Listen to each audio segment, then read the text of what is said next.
Well, hello everyone. My name is John Paul. I'm the Senior Manager of Public Affairs and Traffic Safety for AAA Northeast. I'm also known as AAA's car doctor. I've been with AAA for about 35 years. Prior to coming to work at AAA, I worked as a automotive technician. When I first came to work at AAA, I actually ran a pretty unique business. It was called the AAA Auto Diagnostic Center, where people would bring their cars in and look for an unbiased evaluation of what was wrong with their car. Maybe it's a used car they were thinking about buying, or maybe even a car that they're thinking about selling and they wanted to give it a clean bill of health before that car was turned over to someone else. Over time, my jobs changed a little bit, like everybody's jobs have, and I ended up in our public affairs department where I do presentations like this, normally in person, but this time virtually. The one that we have today is called Car Care 101. I write newspaper columns for the Boston Globe and the Providence Journal, as well as our own publication, Your AAA, and host a little radio show on Saturday. So a lot of these questions are based on things that I get from doing the radio show or writing the newspaper column. So it's a little bit of true and false, a little bit to try to help you with some thoughts about your own car. And we'll start with, again, it's called Car Care 101. Where we start with is some basic questions. True or false? Do you need to change your car's oil every 3,000 miles? Well, the reality of that is it's false. That's old school thinking. Even though that Kendall motor oil tag says change your oil every 3,000 miles, look at your owner's manual for the right advice on when you should change the oil in your car. In my own car, I recently had an oil change done. It was a quick lube place, privately owned. Uh, Thought I'd support a local business, had them change the oil. I actually put synthetic oil in the car. I'm a believer in the benefits of synthetic oil. We have three cars in our family. They all use synthetic oil. And when I got in it, there was an oil change sticker that said see in 3,000 miles, when in fact, the owner's manual says 7,500 miles. So you don't need to do it as often. True or false, when my car is new, if I don't go back to the dealer for service, it will void the warranty. Well, that is false. I got this question just the other day from somebody who had a new Subaru, and the Subaru dealer told them unless they go back to the dealer, it will void the warranty. That's not true. You just have to do the service that's recommended in the owner's manual. You can do it yourself. You can have the corner garage do it. You can have your local tire store do it. Wherever you go, just make sure you keep the records. Even if you do it yourself, keep some receipts on a little notebook of things that you wanted to do to your car and show the mileage and the date that they were done. And you won't have to worry about any warranty issues. All gasoline is created equal. Well, that's not true either. I always used to think it was. I always thought all gasoline was the same. Back in the 80s, there was some issues with gasoline without enough additives in it to keep fuel injectors clean, combustion chambers clean. There was a minimum standard, and so I said they're all the same. Well, they're not all the same. In fact, this gas pump is kind of unique. This is a gas pump out of Florida, and it has a variety of gasoline in it. Gasoline with 85% ethanol, so 85% corn alcohol, 15% corn alcohol. Then their mid-grade and their premium, which they are mid-grade, they call 87 for some reason. Generally, that has about 10% ethanol in it. If your car is a flex fuel car, it can use 85% alcohol. If it's not, don't use it. You'll run into some serious engine problems. So when this picture was taken, regular gasoline, 87 octane gasoline was $2.09 a gallon. E15, so a little bit higher ethanol content, $1.99. And with 85% ethanol, $1.59. And you might say, hey, I can save some money by going with the cheaper brand. Unless your car is designed to run on high alcohol content gasoline, don't use it. Then gasoline is not all the same. There is something called top tier gasoline. Top tier gasoline has additional additives in it. And at AAA, we did a lot of testing. And on the far left, there's a screen that shows a new valve. When that engine is run using top-tier gasoline, you can see that valve almost looks brand new. And non-tier, top-tier gasoline, it has combustion deposits that build up in the valves, and that just gives you an idea that the top-tier gasoline helps keep your car cleaner. You can go to toptiergas.com to find out what gas stations that maybe you go to have top-tier gasoline. Near where I live, there's a Citgo and a BP. They're both top-tier gasoline stations, and I'll try to go there rather than maybe Stop and Shop. That's maybe cheaper, may not be. It's hard to say. So I'll try to use the better gas, and if I don't use the better gas, I try to use it periodically, once a month or so, just to make sure that that gasoline with the cleaner in it helps keep the engine as clean as possible. How often should my tires be rotated on my car? 5,000, 7,500, 10,000 miles, 20,000 miles. A little hard to see here. Never, it's too much work. Well, follow your owner's manual. I like to rotate the tires, and again, go by your owner's manual, but I like to rotate the tires on my car once a year or so. That's a good excuse to look at the brakes when they take the wheels off. They can look at the brakes, and they can find out what condition the brakes are in, as well as what condition the tires are in. But again, go by the owner's manual. But the important part is not as much as the tires, which is important too, but also looking at the brakes and steering and suspension system. Pretty easy tests to do, pretty easy things to inspect while the wheels are off. Permanent antifreeze, sometimes called engine coolant, lasts for the life of the car. Even though it says permanent antifreeze in that old picture, and it says max life antifreeze in that new picture, it doesn't last forever. This is an old tale from when cars had alcohol in the radiator to keep from freezing in the wintertime. Alcohol evaporated, so you had to add more alcohol throughout the winter to keep the engine from freezing. Then they came out with ethylene glycol antifreeze. That all that meant is it didn't evaporate as fast. It lasted longer, so you might get a year or two. Now these new antifreeze and coolants that we have last much longer, sometimes 5 years, sometimes even 10 years, but still antifreeze, the engine coolant, that's one of the most important fluids in your car, like oil, and it should be checked periodically for both overall condition, whether it's getting acidic, because engine coolant can turn acidy, and it can kind of eat away the inside of the engine. Also, it's a lubricant for the water pump, and it can just get plain dirty and lose its ability to protect the car against both freezing and overheating. Our next slide here. Will an aftermarket remote car starter void my car's warranty? This comes up quite a bit, and sometimes some auto dealers will say, oh, you have to put our remote car starter in or else it will void the warranty. That is not true. That is something that, as people have said for a long time, but it's just not true. In fact, I was at a auto stereo store and I was asking that same question one day, and because I was at a dealership with someone a few days before that, they were looking at a car, they heard the same story.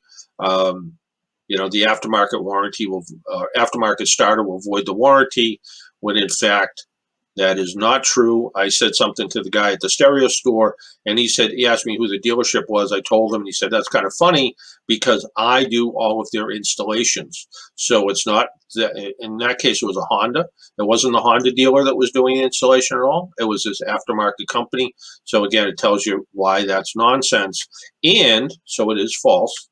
And you are protected by something called the Magnuson-Moss Warranty Act, and that was passed in the mid-70s to prevent manufacturers from using disclaimers on warranties.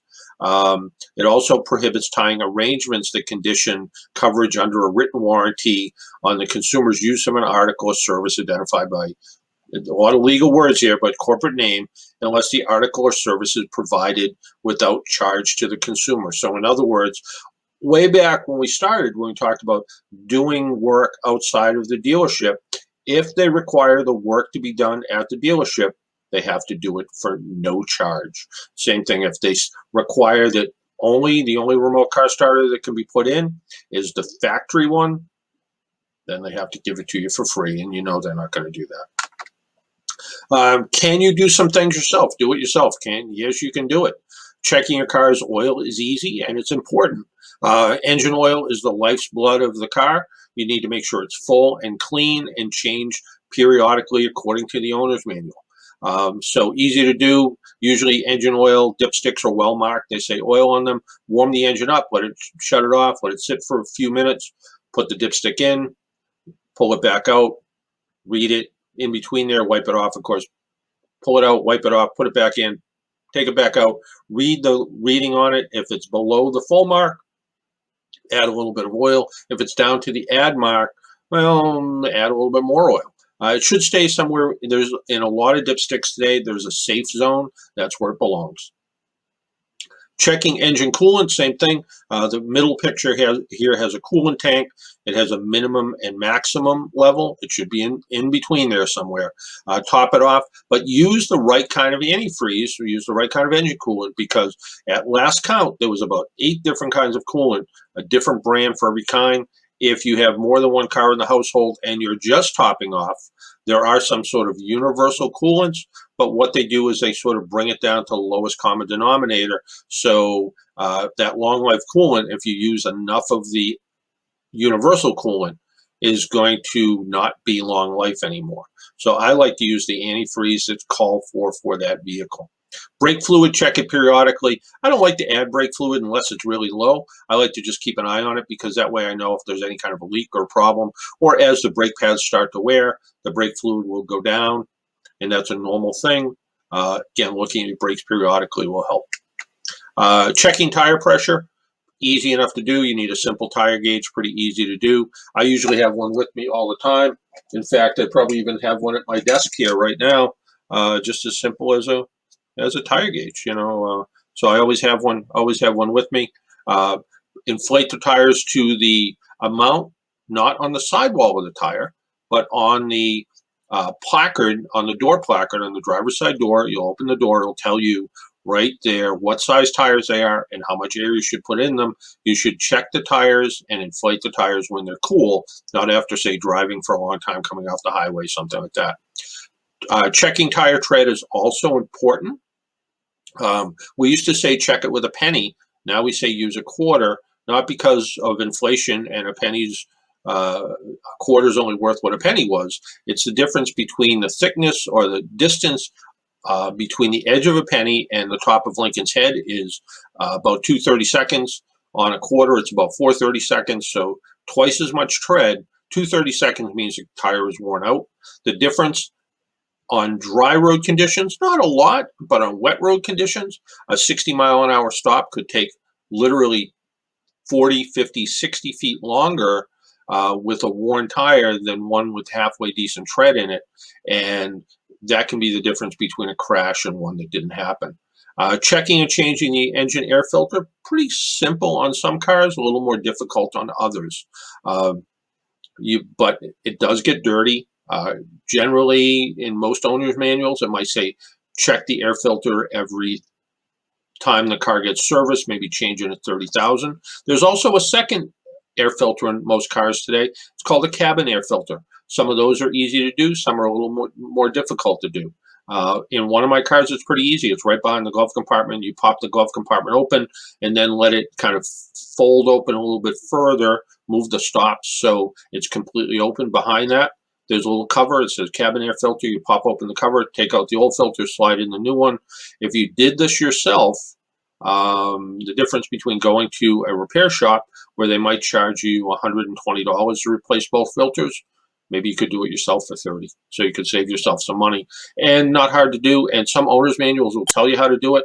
If not, you can write to me and I'll tell you how to do it, or there's all those sources online where you can look.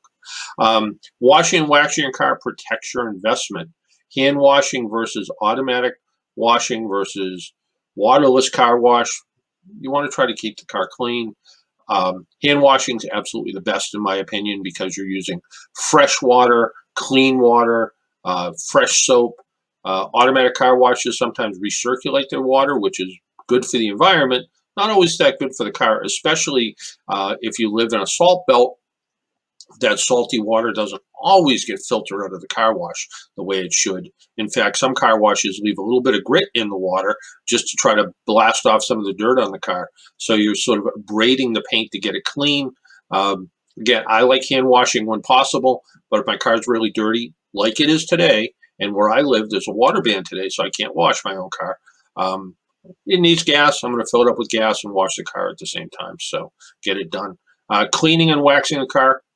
Sometimes it's a lot of work to do it, but it does help preserve the finish, and that's important too. There's all different kinds of wax, soft wax, paste wax, liquid wax, spray on wax. Depends on what you want for an end result. I like to use a liquid wax. It's easier on, easier off. And then if I just get the car washed, or I even wash it myself, I'll use a spray detailer wax just to wipe it on, wipe it off. And the big trick to all of these, what I've found over the years, as we've seen more and more microfiber cloths come out, great way to clean both the windows and the paint surface. The microfiber cloths do a lot better job than even a cotton towel does. So where do you get the best car advice? From me, Triple A's car doctor? I'll try to help. Uncle Frank, everybody's got a knowledgeable Uncle Frank, right? Somebody that can help you with your car problems. After all, it looks like Uncle Frank is driving a 56 or 57 Chevy, so he must know a lot. Or the car's owner's manual. The owner's manual is the best place to go. That's where you get the best information about your car, and you can learn a lot from the owner's manual. I like to say, when I go around every once in a while, when I do get into a junkyard, the best looking part of any junk car at the junkyard is the owner's manual, because people don't take them out and look at them. And it's really important you'll find out a lot of information about your car, both warranty wise and just regular service. And maybe there's some features you never knew what they were. Today's cars have so many features. I talk to people who've had a car for a year or two, and there's some things they still don't understand. All that information's in your owner's manual. So you're worried about getting a car serviced with COVID. I mean, it is a pandemic. So what should you do if you bring your car in for service?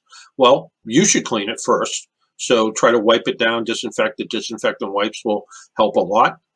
Generally, when you bring it in for service, they'll also clean it. They'll also wipe it down. Maybe not a full sanitization of the car, but they'll also wipe it down. They're concerned about their health as well. And then when you get it back, clean it again if you have to. Or if you don't have the ability to do that, just letting the car sit for 3 or 4 days should, if there's any possible contamination issues. Well, after 3 days, according to the CDC, any of these viruses are going to go away anyways. So on any soft surfaces, they don't last as long. Hard surfaces like stainless steel, they say they can last for up to 3 days. Your car does have some hard metal surfaces in it, but just let the car sit for a few days. Some garages today are also offering full contactless service. So they'll even pick your car up. And if they don't, you bring your car in, you leave them the keys. They'll do whatever work it needs to be done.